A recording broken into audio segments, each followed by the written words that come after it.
estar con ustedes esta noche. El tema general es tras las huellas del Mesías, y hoy vamos a hablar acerca de las profecías del Mesías. Pedro, el apóstol, hablando en Hechos 3, 22 al 24, por favor. Tenga su Biblia lista porque no todos los versículos van a aparecer en la pantalla. Hechos 3, 22 al 24, Moisés dijo: el Señor Dios os levantará un profeta como yo de entre vuestros hermanos. A él prestaréis atención en todo cuanto os diga. Y sucederá que todo el que no preste atención a aquel profeta será totalmente destruido de entre el pueblo. Y asimismo todos los profetas que han hablado desde Samuel y sus sucesores en adelante también anunciaron estos días. Ahí el apóstol Pedro está involucrando a Moisés y a todos los profetas como personas que hablaron de Jesucristo en forma profética. Bueno, ahora pasando al prólogo, yo quiero agradecer a Dios porque Él es el que nos permite hacer todas las cosas. También agradecer a los ancianos de la Iglesia de Cristo en la Florida, de ahí de Santiago, Chile. Gracias, hermanos, por haberme invitado. Gracias a los hermanos que están presentes por estar aquí atentos a estos estudios tan hermosos. Y muchas gracias a todos los que van a escuchar este tema posteriormente. Gracias a los que nos acompañan por medio de Facebook también. Este es un estudio intenso. Como parte de Tras las huellas del Mesías, que también es un tema intenso, pues este tema o este subtema me ha llevado algunas horas de estudio. Hay mucha información que acomodar, hay mucho que resumir.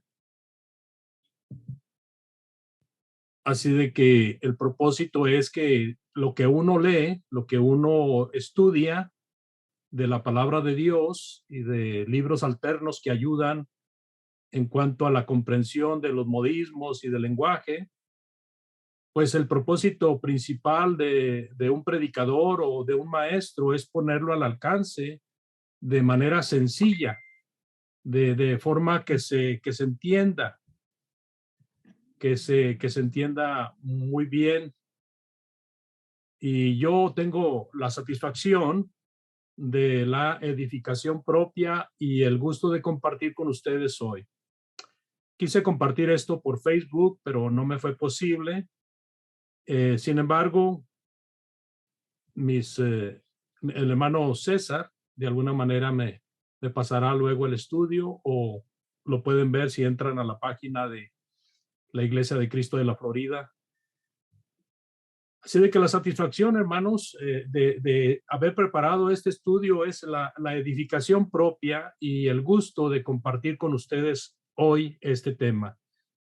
Hablando del uso de las escrituras, porque si no hablamos de esto, también puede haber un poquito de estorbo para la comprensión. Hay muchas personas que tienen problemas con el uso de las escrituras del Antiguo Testamento. Algunos hermanos creen que no debe de usarse el Antiguo Testamento para probar cosas que son para la salvación. Admiten que el Antiguo Testamento contiene algunas buenas lecciones, pero no quieren meterse mucho en él porque lo que importa es el Nuevo Testamento, según el criterio de ellos. Yo lo llegué a pensar en alguna ocasión, pero es muy importante, amados, el Antiguo Testamento, porque gracias al Antiguo Testamento nosotros podemos ser sabios para la salvación, según 2 Timoteo 3:15. Gracias al Antiguo Testamento, pues encontramos palabra inspirada por Dios, 2 Timoteo 3:16. Y gracias al Antiguo Testamento encontramos enseñanzas útiles para aprender, para refutar, para corregir, para instruir en justicia, también 2 Timoteo 3:16. Las Sagradas Escrituras del Antiguo Testamento, amados, ayudan al fiel para que sea perfecto y enteramente preparado para toda buena obra, 2 Timoteo 3:17. Y todavía tenemos la declaración de Romanos 15:4, porque las cosas que se escribieron antes para nuestra enseñanza se escribieron a fin de que por la paciencia y la consolación de las Escrituras tengamos esperanza. Así que este último punto de la introducción pues nos ayuda a estar más interesados en cuanto al Antiguo Testamento y el por qué decirlo, porque vamos a usar más el Antiguo Testamento que el Nuevo Testamento en esta lección. Vamos a entrar al primer punto, amados, es la información general. Hay muchos estudiosos que hablan acerca de las profecías de la Biblia. Dice que son miles de profecías en las Sagradas Escrituras, pero de esas miles, al menos 300 o más de 300 profecías son directamente hacia el Mesías, nuestro Señor Jesucristo. Sabemos que hablando de Cristo, hay muchas más que también se dijeron en el Nuevo Testamento. Hay cerca de 90 profecías dichas en el Nuevo Testamento. Ahora, aquí lo importante es saber lo que es una profecía. ¿Qué es una profecía? Bueno, una profecía, amados, es, en el sentido restringido, es una predicción inspirada del porvenir. Tiene un lugar singular en las Escrituras. La Biblia, por ejemplo, es esencialmente una palabra profética. ¿Cómo es que Dios usa este medio? Bueno, Dios trasciende el tiempo, Dios trasciende el espacio y puede hablar a la vez del pasado, del presente y del porvenir. En su omnisciencia, Dios tiene este poder. Él solo es el que anuncia lo que viene y lo anunció desde el principio. Esto es muy importante. Dice en Isaías 46:10.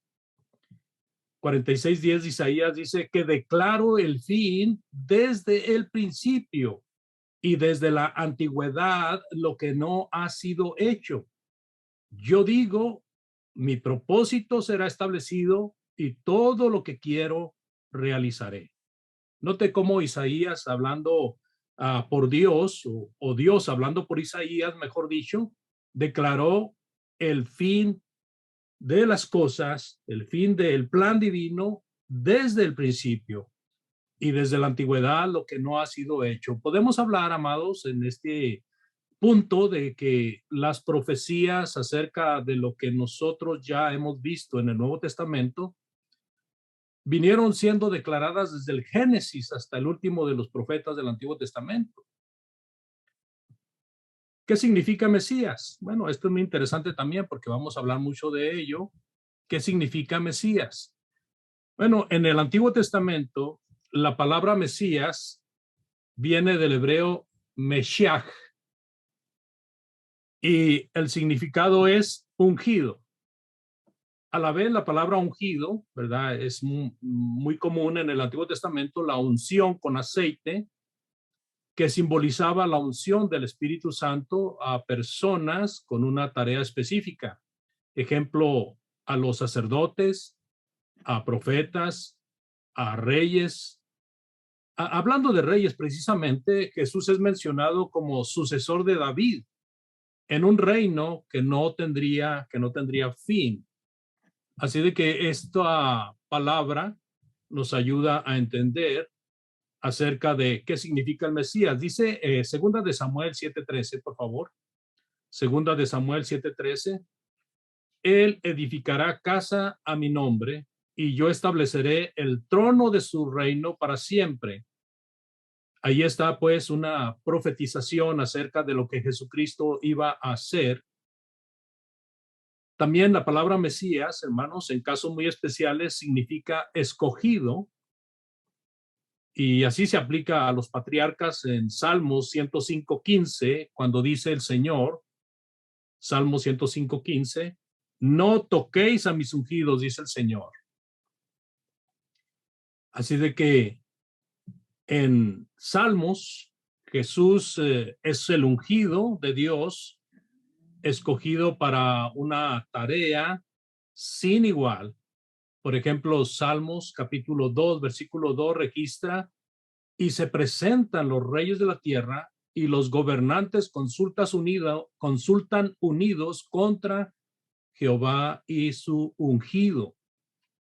Así que en un sentido visible, Jesús fue ungido por el Espíritu Santo en el momento de su bautismo. Dice en Mateo 3:16 que Jesús, después de que fue bautizado, subió luego del agua y aquí los cielos le fueron abiertos y vio al Espíritu de Dios que descendía como paloma y venía sobre él.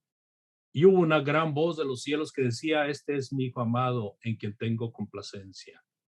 El Espíritu Santo vino sobre Jesús. Continuando, amados, con esta información general,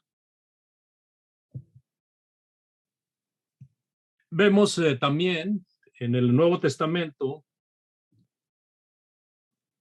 la palabra meaías, que es una transcripción griega del término arameo y significa Mesías en el hebreo y se traduce Cristo en el griego. Aunque algunas versiones de la Biblia que nosotros podemos ver hoy en día traducen la palabra o simplemente usan la palabra Mesías, la Reina Valera 60 es muy dada a usar la palabra Mesías, por ejemplo, pero también nos aclara que es Cristo. Por ejemplo, en Juan 1:41, en la frase que dice hemos hallado al Mesías, que traducido es el Cristo. Y también tenemos en Juan 4:25, sé que ha de venir el Mesías, llamado el Cristo.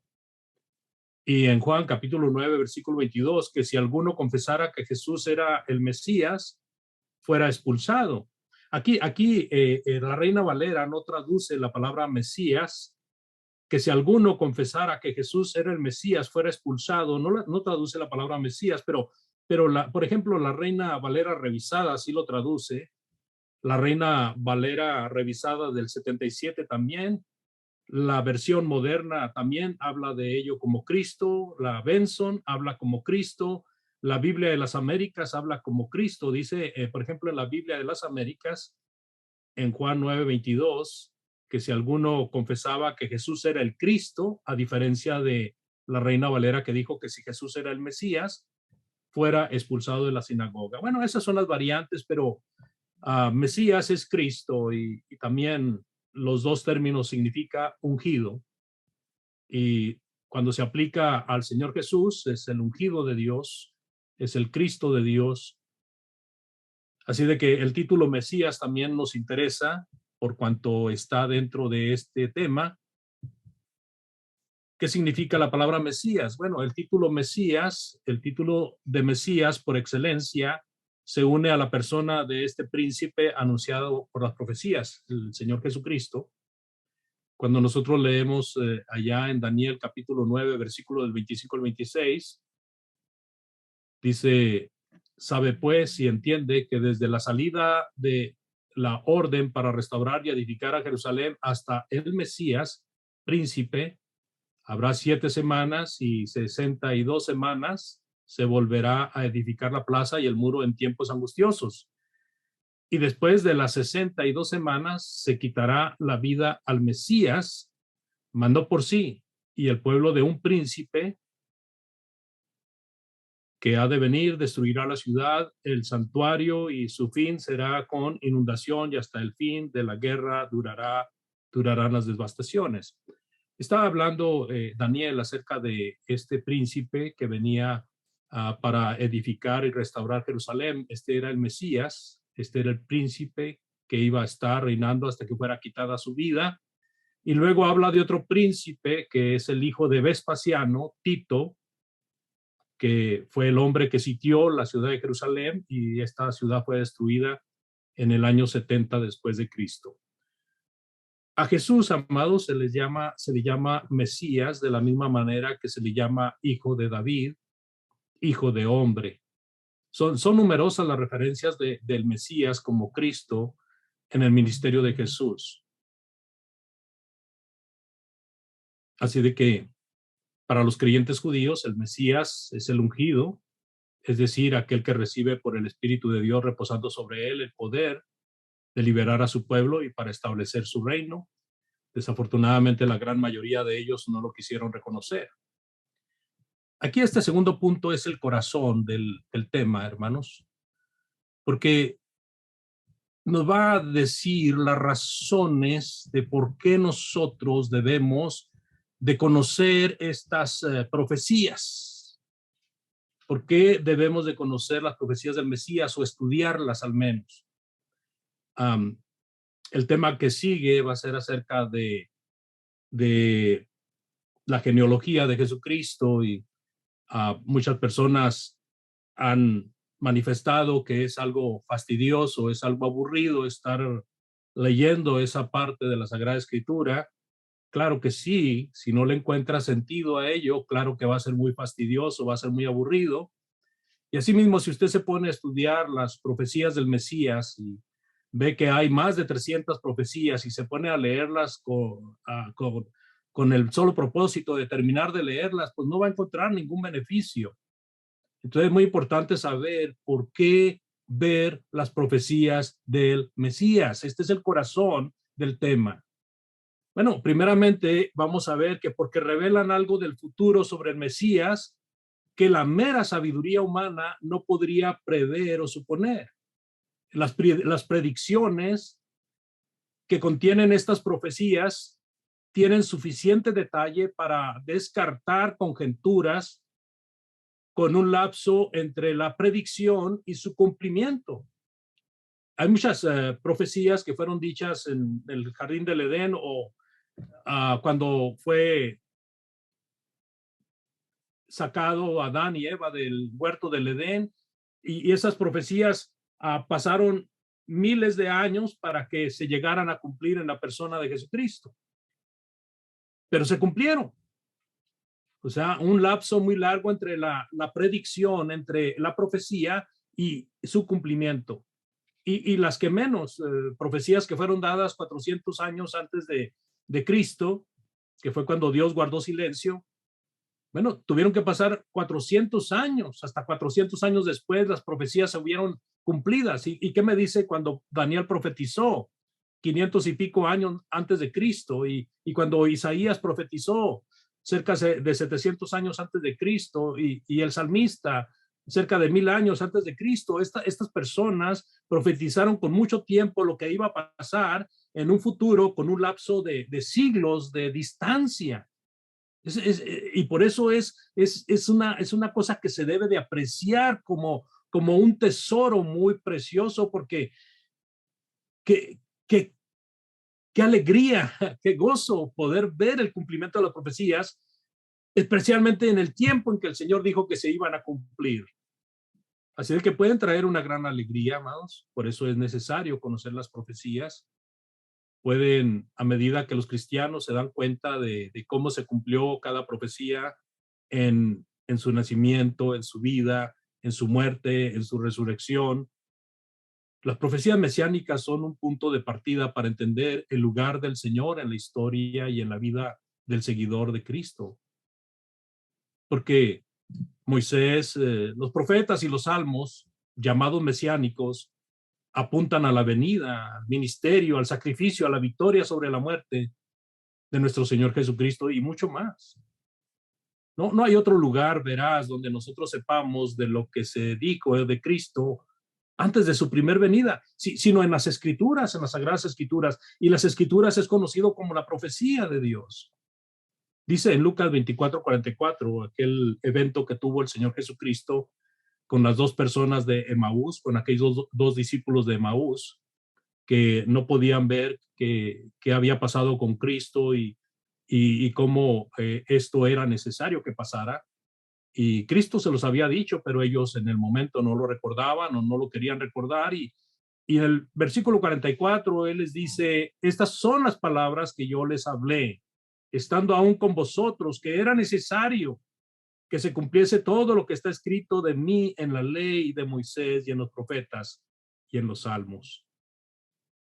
Si los discípulos hubieran tenido presente eso, ellos no hubieran dudado de que Jesús había resucitado de los muertos. Vamos a decir que no lo reconocieron en ese momento porque todo indica que el Señor tomó una apariencia para que no lo reconocieran, pero el punto es que ellos estaban dudosos de lo que había pasado y tenían dudas de si ese hombre realmente era el Salvador del mundo, porque pues lo habían matado y luego todavía el cuerpo se había desaparecido y las mujeres ahí diciendo que ya no estaba el cuerpo en la tumba y ellos estaban muy tristes, muy angustiados por eso, pero no les caía el 20, dice un dicho en México que no le cae a uno el 20 cuando no comprende las cosas, de que era necesario que Cristo padeciera, fuera crucificado, fuera sepultado y resucitara al tercer día y luego volviera a ellos. La importancia de por qué saber de las profecías te sirva también, amados, es que estos escritos de la Biblia nos declara a Dios lo que él vio desde el principio y que iba a pasar hasta el fin. Nosotros nos desbaratamos porque nos adivine qué va a pasar en el día siguiente o dentro de 10 años o de 20 años antes de venir a Cristo. Quizás alguno de nosotros fuimos a consultar a alguna gitana que nos leyera la mano para que nos dijera el futuro, o fuimos a otras personas como personas con el oficio de Walter Mercado o de otras personas que se dedicaban a adivinar el futuro entre comillas. Cristo nos está diciendo el futuro, Dios nos está diciendo el futuro. Esto es muy importante. Esto debe de motivarnos para estudiar las profecías del Señor Jesucristo. En Isaías 46:10 dice, anuncio lo por venir, desde el principio y desde la antigüedad, lo que aún no era hecho, que digo, mi consejo permanecerá y haré todo lo que quiero. ¿Verdad? Ese versículo lo vamos a repetir una vez más todavía en esta lección. Necesitamos aprender de las profecías del Señor porque confirmamos la fe en Dios por su palabra. La Biblia es la palabra de Dios, es la palabra viva del Dios viviente. Jehová, el Dios de la Biblia, es el único Dios conocido por el hombre que es eternamente vivo, inteligente, santo, justo y omnisciente. Y es por su omnisciencia que solo Él conoce el futuro y puede hablarnos de ello como lo leímos en Isaías 46:10. Su palabra, la Biblia, la palabra de Dios es tan viva, eterna, omnisciente, santa y justa como la persona de Dios. Dice en Hebreos 4:12, por favor. Porque la palabra de Dios es viva y eficaz y más cortante que toda espada de dos filos y penetra hasta partir el alma y el espíritu, las coyunturas y los tuétanos y discierne los pensamientos y las intenciones del corazón. Y también dice primera de Pedro 1, versículo 23, siendo renacido no de simiente corruptible, sino de incorruptible por la palabra de Dios, que vive y permanece para siempre. La profecía, amados, particularmente las profecías del Mesías, es uno de los dos milagros más grandes desde la creación del mundo, porque estas profecías, juntamente con la resurrección de Cristo, con la resurrección de entre los muertos, son hechos históricos. Es la más concluyente y convincente de todas las pruebas, y esto realza al menos tres cosas más. Realza la existencia de Dios, realza la deidad de Cristo y realza la capacidad de las escrituras por su inspiración divina. Así que la resurrección no es solo un hecho histórico, sino que también tiene su lugar en la profecía y los milagros de Dios. Amados, la ley y los profetas en la palabra de Dios se refiere a los escritos del Antiguo Testamento y en ellos hay profecías específicas que predicen la venida de Cristo. Escuchemos al apóstol Pedro cuando declara en Hechos capítulo 3, versículo del 20 al 21, y envíe a Jesucristo que os fue anunciado antes, a quien de cierto es necesario que el cielo reciba hasta los tiempos de la restauración de todas las cosas. Está hablando de la resurrección y está hablando del fin del mundo, cuando todas las cosas serán restauradas.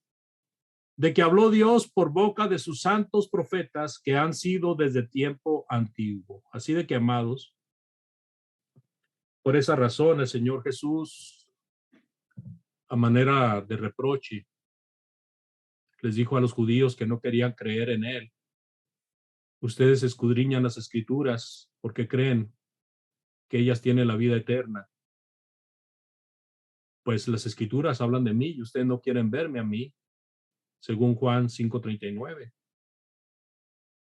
Dios ha puesto especialmente sobre estas profecías en cuanto a su Hijo, hermanos, el sello de la veracidad absoluta y la certeza indiscutible para que podamos nosotros saber y estar bien contentos a quien hemos creído.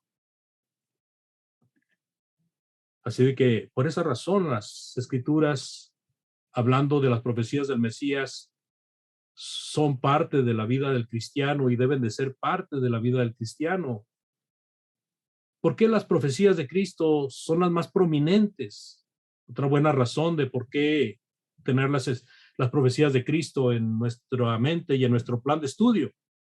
Porque las profecías de Cristo son las más prominentes, son las más numerosas, son las más extendidas, o sea, son las que se cumplieron a más largo tiempo, son las que para cumplirse han pasado gran cantidad de años. Por ende, la Biblia y la persona de Cristo han estado en el ojo del huracán debido a esto. Sí, así es, son las que más se han atacado, hermanos. Y aquí es donde entro un poquito a hablar, como si hiciera un paréntesis, acerca de los contrarios a la Biblia, los ateos. Muchos filósofos, muchos falsos profetas han salido por el mundo, muchos agnósticos que dicen no creer en la Biblia o sí creer en ella, no se definen de acuerdo a como les conviene. Ellos han desvirtuado su contenido o lo han puesto en tela de juicio. Ellos han negado con fuerza lo que es tan evidente por las profecías y cumplimiento de estas. Hubo falsos profetas en el Antiguo Testamento. Hubo falsos profetas en el tiempo del Nuevo Testamento y también en el trayecto de esta era ha habido muchos falsos profetas. En los últimos siglos y en los últimos años también ha habido falsos profetas, engañando a la gente, desviando la fe, sacándolos del camino. Los católicos han tenido sus profetas, los ortodoxos han tenido sus profetas, también los adventistas, los carismáticos, los mormones, los testigos de Jehová, etcétera, etcétera. Nosotros pudiéramos recordarnos de los grandes religiosos. Y aquí voy a brincar a otra diapositiva que está después de esta. Nosotros podemos recordarnos de las grandes religiones del mundo, aparte del catolicismo y del movimiento protestante. Existen los mahometanos, que viene siendo el Islam, los musulmanes, el Corán, Mahoma, Alá. Existen los budistas, los politeístas. Todos ellos han participado en la torcedura de las profecías de Dios. Y aquí encontramos este tabulador, esta gráfica religiosa de cómo en el 2020 se concluyó de que el cristianismo existía en un 30.1%, mientras que el Islam era el 25.1%. Las personas que no tenían religión, 15.58%. El hinduismo, también muy fuerte, 15.16%. El budismo un poco más pequeño, 6.62%. Y religiones étnicas, 6%. Pero a mí me llama la atención la competencia tan fuerte que hay entre el catolicismo y el Islam. Porque si hablamos del catolicismo y el Islam es mucho más fuerte que el catolicismo. Lo que pasa es que cuando hablamos de cristianismo, ahí están hablando de los católicos y están hablando de los protestantes. Y están hablando de los sectarios. Pues sí, todos juntos sí puede el número ser más grande que el del Islam, pero el Islam es la religión más fuerte y con más número de miembros en el mundo. Pero todos estos religiosos están saliéndose de las profecías de Dios, están inventando cosas diferentes. Aún en el cristianismo, en el llamado movimiento cristiano, hay mucha torcedura de la palabra de Dios, porque conocemos en Latinoamérica y en Estados Unidos y en otras partes del mundo que se conocen como naciones cristianas, pero sabemos que la mayoría de ellos están en el error, están en la falsedad, están predicando cosas que no son correctas, que no son verdaderas. Así es que tenemos un gran trabajo por hacer, amados hermanos que están escuchando. Nosotros realmente, si nos contáramos en un porcentaje en cuanto a la iglesia de Cristo, y especialmente de la iglesia de Cristo fiel, pues yo creo que el porcentaje sería muy bajo. Pero entendemos que siempre ha sido muy poca gente la que realmente sirve a Dios de corazón. Regresando a la gráfica anterior. ¿Por qué hemos de estudiar las profecías? Bueno, porque hablando de los falsos profetas, tenemos a falsos profetas antiguos, pudiéramos decir antes de Cristo, del tiempo de Cristo, como Mahoma, Buda, Zoroastro y otros. Hablando de la Edad Media, hermanos, encontramos a filósofos, escritores que también se atreven a profetizar en contra de la palabra de Dios. Nostradamus, uno de ellos, este francés de 1503 hasta 1566, y tenemos a Nietzsche, este alemán de 1844 hasta 1900, y luego ya entrando o regresando un poquito hacia la Edad Media, encontramos a Martín Lutero, 1483. Este hombre se puso a las patadas contra el catolicismo, pero por su creencia y por su forma de escritura que dejó y las profecías que dijo, pues salieron muchas denominaciones, muchas sectas religiosas. Juan Calvino, también 1509. Este hombre que es más, todavía más aludido entre los bautistas, pero realmente el movimiento calvinista es muy fuerte porque pues una de las doctrinas predilectas del mundo religioso es que solamente por fe, esa es una, y la otra es ya salvo, para siempre salvo. Y así pudiéramos hablar del tulip, de los 5 puntos del calvinismo, pero podemos hablar más. Tenemos a falsos profetas modernos como Joseph Smith, de los mormones, de 1805 hasta 1844. Tenemos a Ellen G. White, de 1827 a 1915, que es la mujer que inició a los adventistas del séptimo día. Tenemos a Charles T. Russell, un falso profeta de los testigos de Jehová, de 1852 hasta 1916. Según Deuteronomio, capítulo 18, versículo 20 al 22, y esto es porque estamos hablando de las profecías, amados. Según Deuteronomio 18, 20, 22, un verdadero profeta debe de enfrentar 3 pruebas al menos. Dice en Deuteronomio 18, por favor, 20 al 22, el profeta que tuviere la presunción de hablar palabra en mi nombre, a quien yo no le haya mandado hablar, o que hablare en nombre de dioses ajenos, el tal profeta morirá. Y si dijeres en tu corazón, ¿cómo conoceremos la palabra que Jehová no ha hablado? Si el profeta hablara en nombre de Jehová y no se cumpliere lo que dijo, ni aconteciere, es palabra que Jehová no ha hablado. Con presunción la habló el tal profeta. No tengas temor de él.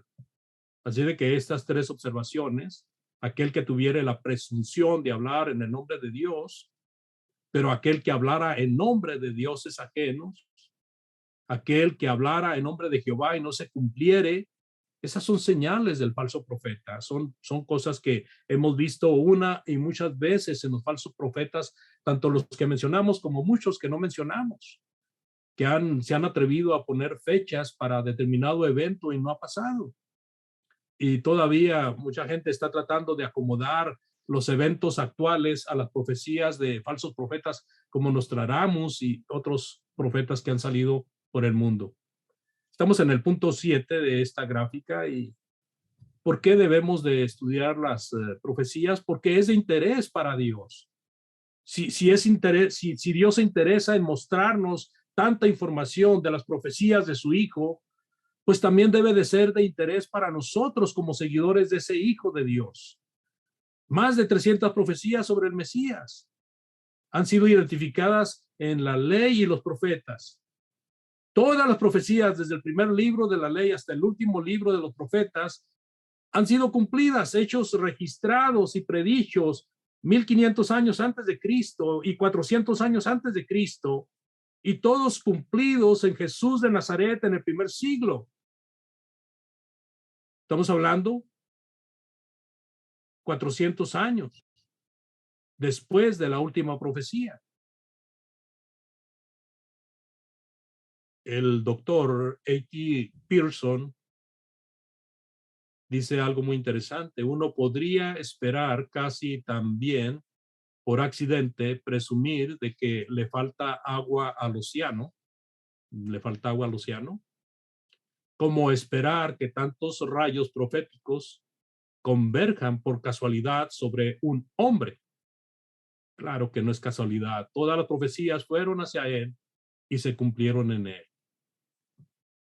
En el punto número 8, ¿por qué ver las profecías del Mesías? Pues además de comprender al Mesías en su contexto más completo, nos ayuda a comprender quiénes somos como familia de Dios, como redimidos por Dios en Cristo y el Espíritu.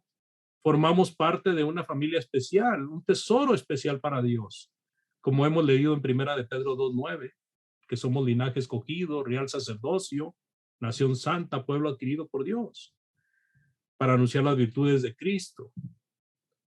Comprender el pasado nos da una identidad en el presente como familia de Dios y nos da un futuro esperanzador.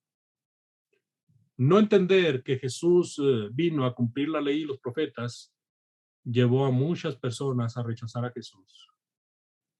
Así que compartir este malentendido solo conducirá a nuestro rechazo de Jesús. Afortunadamente, tal malentendido y rechazo no puede prevenir el aprender cómo Jesús, el Mesías, cumplió las Escrituras desde el Génesis hasta el Apocalipsis. Y aquí, amados, entramos al punto número 9 de la diapositiva. ¿Qué profecías faltan por cumplir?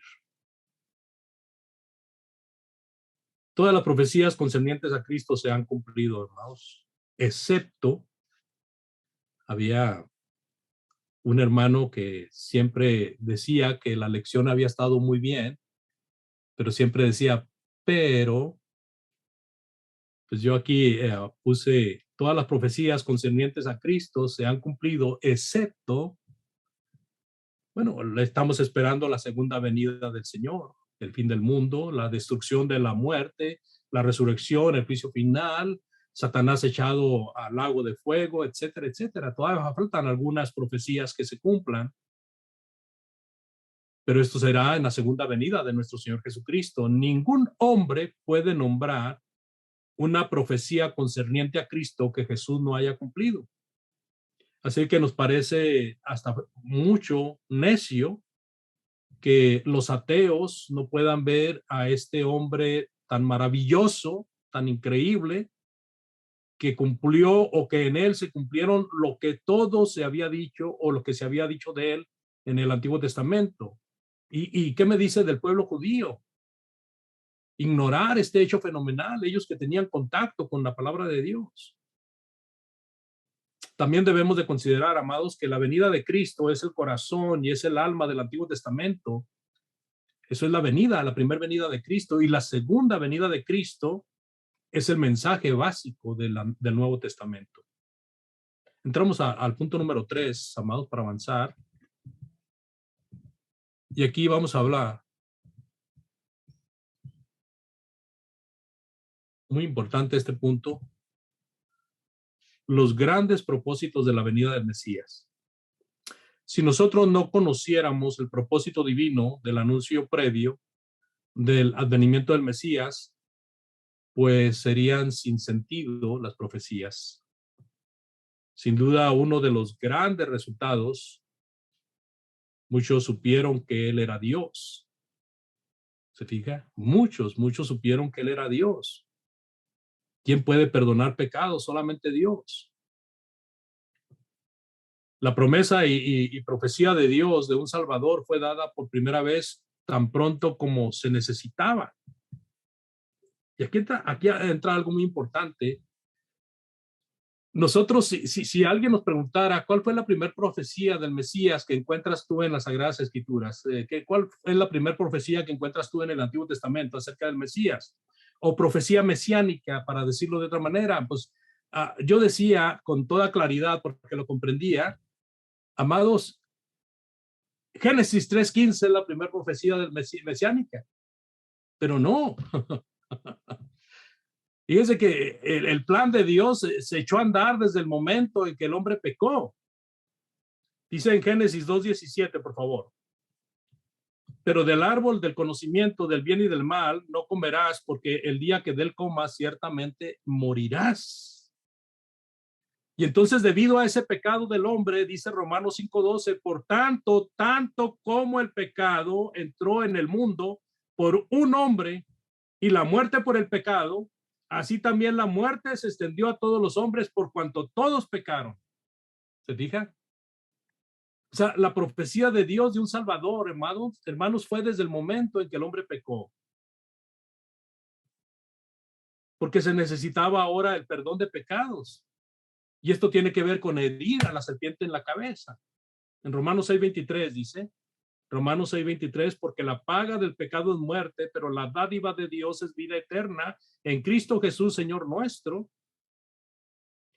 Y cuando leemos en Génesis 3:15 dice, y pondré enemistad entre ti y la serpiente, que es Satanás, y la mujer, y entre tu simiente y su simiente, que es Jesús, la simiente de la mujer,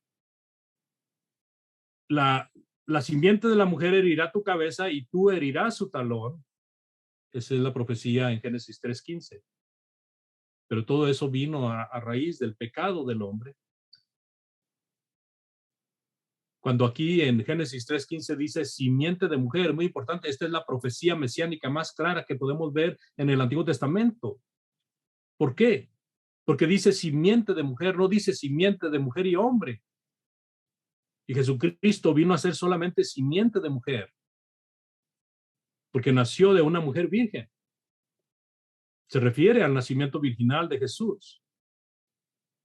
En Isaías 7:14 hemos leído, Jehová os dará señal, he aquí una virgen concebirá y dará a luz un hijo y llamará su nombre Emmanuel. Isaías 7:14. Así que la única persona en la historia del mundo que nació de la simiente de la mujer y no de la simiente del hombre y la mujer, como todos los demás, todos los seres humanos han nacido de simiente de hombre y de mujer. El único que nació de simiente de mujer solamente fue Jesucristo. Cristo hirió la cabeza de la serpiente, Satanás, cuando resucitó de los muertos. Usted puede anotar esta cita, Hebreos 2:14-15, y puede apuntar a Apocalipsis 1:8, por favor. Cristo hirió la cabeza de la serpiente cuando resucitó de los muertos. Más de 700 años después de que Isaías, Mateo y Lucas nos dicen que esta señal fue dada y fue profecía cumplida cuando Jesús nació de la Virgen María, y el apóstol Pablo se refiere a esta profecía al decir, cuando vino la plenitud del tiempo, Dios envió a su Hijo hecho de mujer para que recibamos la adopción de hijos en Gálatas 4:4. Ahí, perdón, ahí puse 34:4, está mal, es 4:4. Gálatas 4:4. Así de que, amados, además de esta simiente, Jesús iba a ser llamado Emmanuel, que siendo interpretado es Dios con nosotros. Pues otra vez digo que necio de algunos, incluso hoy, sostener que Jesucristo no era Dios mientras estaba en la carne. Además está el hecho de la semilla de la mujer. Este escrito por Moisés más de 3,000 años antes de que fuera descubierto por la ciencia moderna, porque la ciencia moderna descubrió esto muchos siglos después de que pasó. Satanás lastimó el talón de Cristo cuando fue crucificado. Ahí está la serpiente mordiendo el talón cuando Cristo fue crucificado. Y Cristo hirió la cabeza de la serpiente cuando resucitó de entre los muertos. Otra vez Romanos 8:1 nos aclara esto.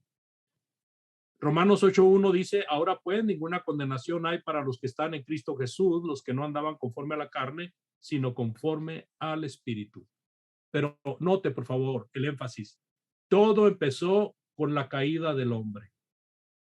Desde que el hombre cayó, se empezó a andar el plan para salvar al hombre de pecado. Pero otro de los grandes propósitos por los cuales Jesús vino, amados, y por los cuales las profecías fueron dichas, pues nosotros podemos ver en las genealogías dadas en Mateo y en Lucas, cómo José y María eran descendientes de David.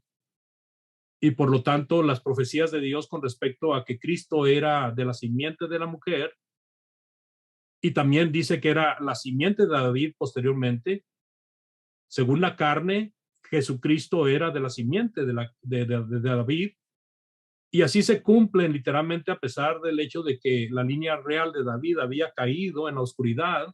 Él muere, luego los judíos se olvidan de él. Los últimos 500 años antes de Cristo no había mucha mención acerca de David.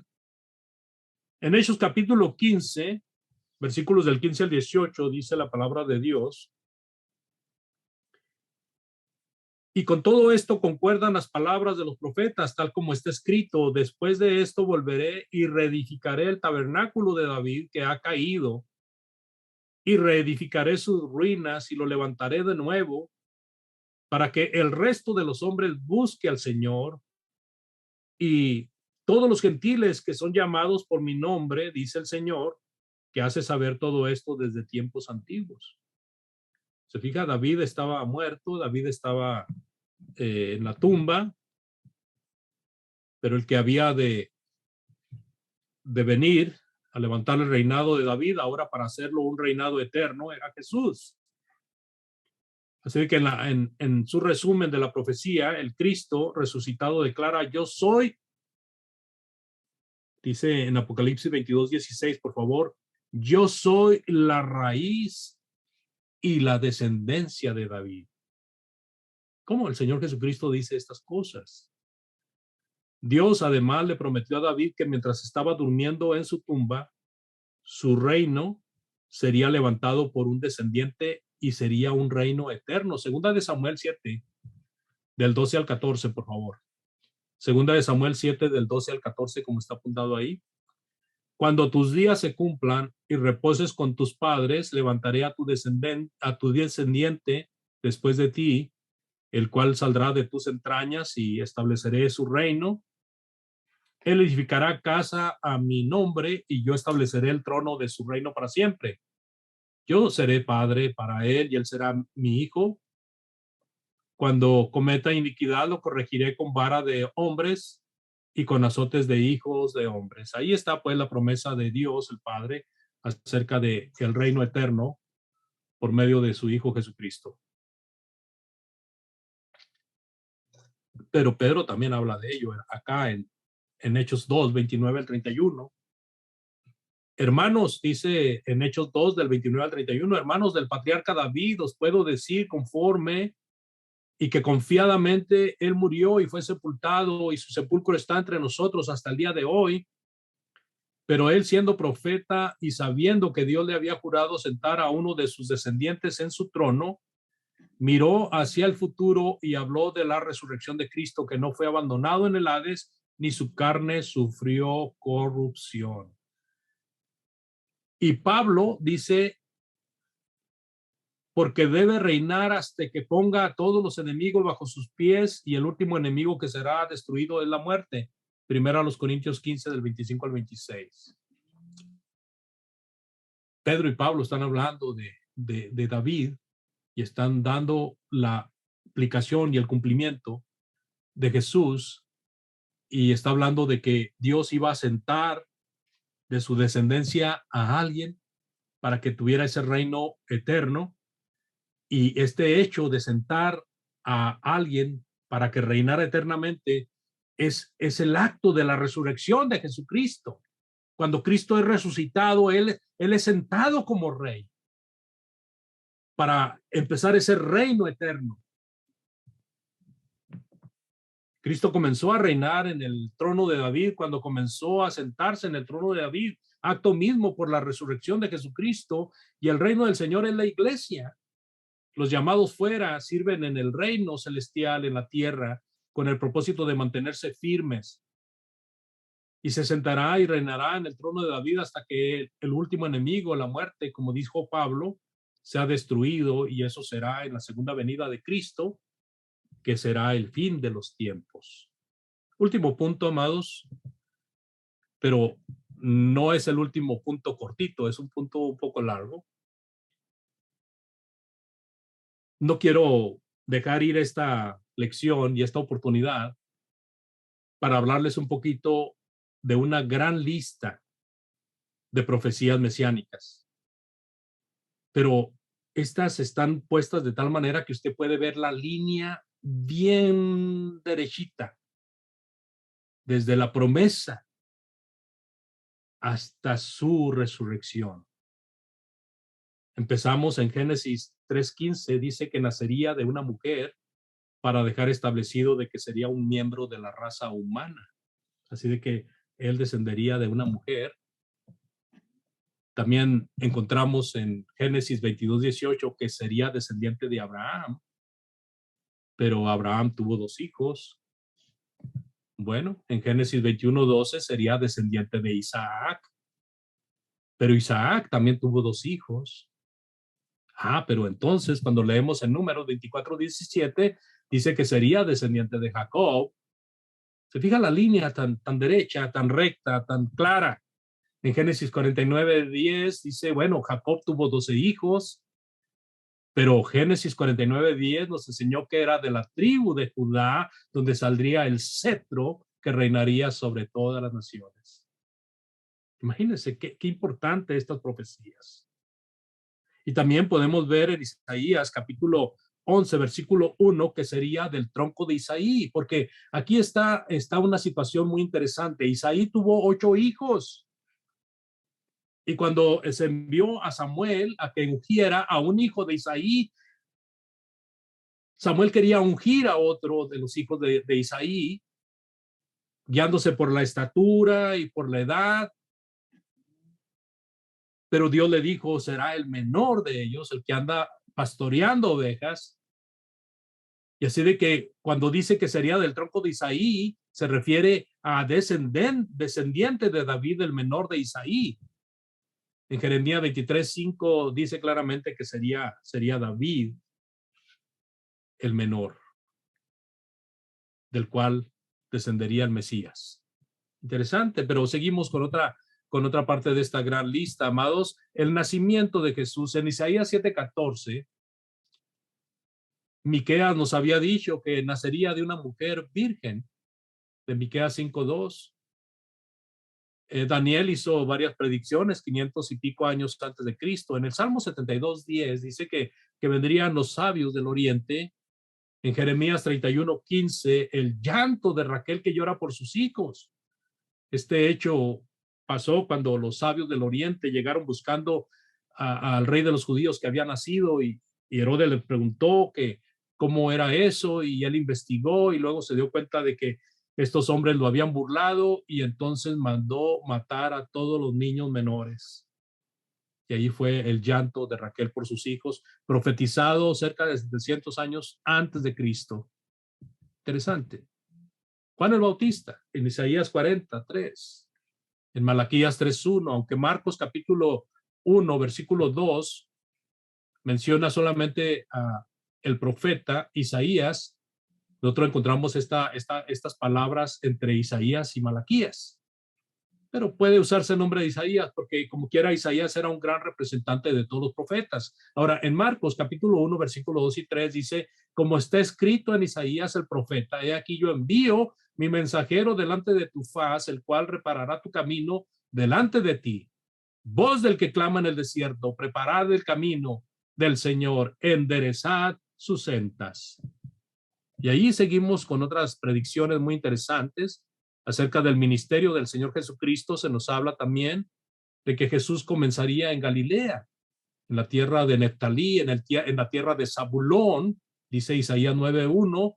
En Isaías 35:5 y versículo 6, Jesús se habla sanando a sordos, a ciegos, a paralíticos, a toda clase de enfermos que venían a él. Profecía dicha 700 años antes de Cristo, cumplida en el ministerio de Jesucristo. Jesucristo, cuando está en el templo, allá en Lucas capítulo 4, versículo 18 en adelante, está diciendo: esto es lo que está pasando este día. Hoy se ha cumplido esta profecía. En Salmo 78:2 también nos menciona que usaría parábolas en su enseñanza. Dice: hablará en proverbios, en dichos. Interesante. Y solamente vamos a ver unas pocas profecías a comparación de todas las que hay. Zacarías 9:9, llegaría él montado en un burrito, entraría a Jerusalén montado en un burrito. En Salmo 118:22 sería una piedra de tropiezo para los judíos, los que debían de edificar, los que debían de enseñar y de seguir la línea que Dios había dicho en cuanto a la salvación. Eran los que estaban rechazando al Salvador. En el Salmo 41:9 sería traicionado por uno de los suyos. Y cuando digo los suyos, amados, me refiero a uno de sus amigos, a uno de sus más íntimos. Y está aquí profetizando acerca de la traición de Judas. Y luego habla de que él sería vendido no por 15 piezas de plata, no por 5, no por 10, no por 20, no por 50, sino dice la cantidad exacta: por 30 monedas de plata Judas vendió a Jesús ante los sacerdotes. Y luego dice que este dinero sería arrojado en la casa del Señor, en Zacarías 11:13, en Zacarías 13:7, que sería abandonado por todos sus amigos. En el Salmo 35:11 también dice que sería acusado por los falsos testigos, y en Isaías 56 que sería golpeado y que sería escupido. Cosas que se cumplieron perfectamente en la persona del Señor Jesucristo, y aunque sería motivo de burla, amados, y que sus pies y sus manos serían traspasados por impíos. Todo esto estaba profetizado. Y en Isaías 53:12 nos encontramos ya en el punto de que él iba a ser muerto en la cruz y que su muerte iba a ser entre malhechores. ¿Qué detalles nos dan los profetas que nosotros no podemos pasar por alto cuando vemos en los últimos capítulos de Marcos, de Mateo, de Lucas y de Juan? En los últimos capítulos vemos cómo este señor fue muerto y cómo fue puesto en medio de dos malhechores. No podemos olvidar ese cuadro. Ese cuadro está pasando en ese momento, hace 21 siglos, pero hace muchos siglos más había sido previsto y anunciado. En Isaías 53:13, llevando los pecados y orando por aquellos que lo estaban crucificando, por sus enemigos. También habla el Salmo 22:18 de los soldados al pie de la cruz repartiendo sus vestidos. En el Salmo 69:21 se le daría a beber vinagre. Qué tremendo, hermano. Cosa que él no quiso probar, lo rechazó. También, amados, está esta sentencia tan triste en el Salmo 22:1, que en la cruz el Mesías iba a sufrir a tal grado de que diría a su padre: ¿por qué lo ha abandonado? Y también en Isaías 62, porque he aquí que tinieblas, dice, tinieblas me han rodeado, dice el Señor ahí. Así que ahí tenemos las profecías del Señor Jesucristo. Y hablando de la sepultura, también estaba registrado en Isaías 53:9 que sería sepultado, y habla de una sepultura de ricos. Y entramos a esta recta final, de esta lección, amados. La resurrección del Maestro. En Salmos 16:10 dice: porque no dejarás mi alma en el Seol, ni permitirás que tu santo vea corrupción. Se está refiriendo a Jesús. Aunque está hablándole a David, se está refiriendo a Jesús, porque David está en la tumba, sus restos están en la tumba, pero Jesucristo fue resucitado antes de que su cuerpo se descompusiera. En Isaías 52, 13 al 15, he aquí que mi siervo será prosperado, será engrandecido y exaltado y será puesto muy en alto, dice la palabra de Dios. Pues se me acaba la saliva, amados hermanos, pero ¿qué más podemos decir? 33 profecías o más que se cumplieron al pie de la letra en la vida y en el ministerio del Señor Jesucristo. Y me gustaría decirle algo más, amados hermanos y amigos, que no son todas. En el Nuevo Testamento se mencionan cerca de 90 profecías, como lo dije al principio, y se mencionan más de 300 profecías cumplidas por Jesucristo el Señor, dichas en el Antiguo Testamento. Todas las profecías, amados, concernientes a Cristo se han cumplido, excepto la segunda venida. Pudiéramos agregar también el arrebatamiento, pudiéramos agregar el fin del mundo, la destrucción de la muerte, la resurrección, el juicio, la salvación, la condenación eterna. Ningún hombre puede nombrar una profecía concerniente a Cristo que no haya cumplido el Señor Jesús. La primera venida de Cristo es el corazón y el alma del Antiguo Testamento. La segunda venida de Cristo es el corazón del Nuevo Testamento. ¿Qué sigue? La segunda venida. Porque vosotros sabéis perfectamente, dice en 1 Tesalonicenses 5, 2 al 4, que el día del Señor vendrá así como ladrón en la noche, que cuando digan paz y seguridad, entonces vendrá sobre ellos destrucción repentina, como los dolores a la mujer encinta, y no escaparán. Mas vosotros, hermanos, no estáis en tinieblas para que aquel día os sorprenda como ladrón. Así de que, ¿qué nos queda por hacer, amados? Así como Él vino cumpliendo las profecías del Antiguo Testamento, así mismo vendrá para cumplir con lo que falta. ¿Cómo estamos? ¿Estamos preparados? Agradezco mucho su atención, amados. Puedo darles las referencias de donde tomé información. Si gustan, con mucho gusto se las puedo enviar. También tengo un PDF con las 300 profecías que son mencionadas en el Nuevo Testamento, o, aunque son más de 300, pero al menos 300 son mencionadas. Y pues muchas gracias, les agradezco mucho y gracias por darme esta participación, y estemos preparados para recibir al Señor Jesucristo, porque en cualquier momento viene. Creo que el estudiar la palabra de Dios es una de las cosas que nos anima para estar cada vez más conscientes de ello. Dios les bendiga y muchas gracias por su atención. Dejo el lugar a